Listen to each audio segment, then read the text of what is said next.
Same thing if you happen to touch a hot stove, right? If you touch a hot stove, you want to feel that pain.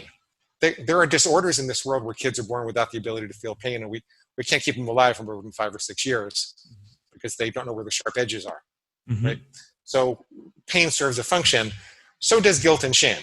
If you make a mistake, feeling a twinge of guilt or shame, it's just meant to get your attention. That's the psychological function of guilt, the adaptive psychological function in the psyche.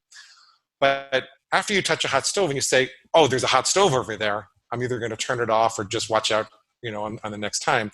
Once you've made that analysis and made the adjustments, you're not supposed to say, oh my God, I'm a pathetic hot stove toucher. I might as well put my whole hand down on the stove right now, right?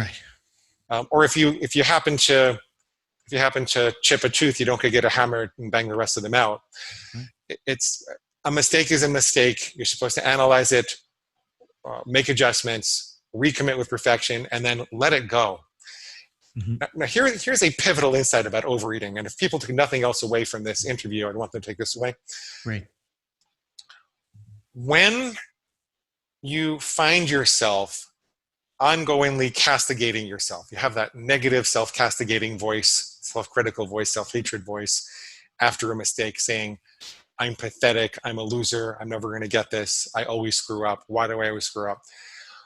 The function of that voice is actually the pig's attempt to get you to feel too weak to resist the next binge.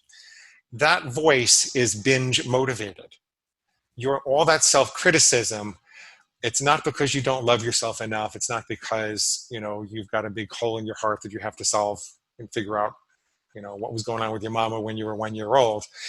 That voice is stuck in your head because it gets reinforced by the next binge. And so what we need to do, and you have to drag yourself out of it at first. It's not going to feel like the right thing to do. And I tell people feelings aren't facts. And you don't have to believe me, you just have to try it.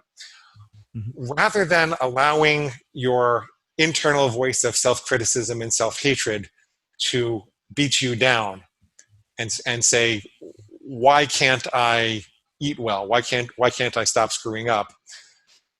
If you keep asking yourself why you can't screwing up, you're programming your brain to find evidence that you're going to keep screwing up. Right. Okay. You need to collect evidence of success. You need to say, what did I do right? What can I learn from this binge? Did I have 5 cupcakes instead of 15? Did I have 5,000 calories instead of 10,000 calories? Did it go on for 5 hours instead of 5 days? How come? How was I able to stop that? You need to start collecting evidence of success. And then you need to analyze what squeal you missed that convinced you to let it go. Sometimes it was just, F it, we don't care, right? Sometimes the pig will just say, we don't care.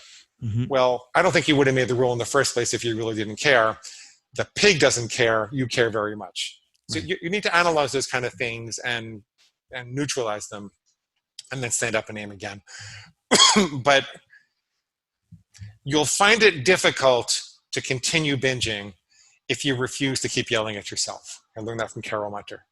Okay. You'll find it difficult to keep binging if you refuse to keep yelling at yourself.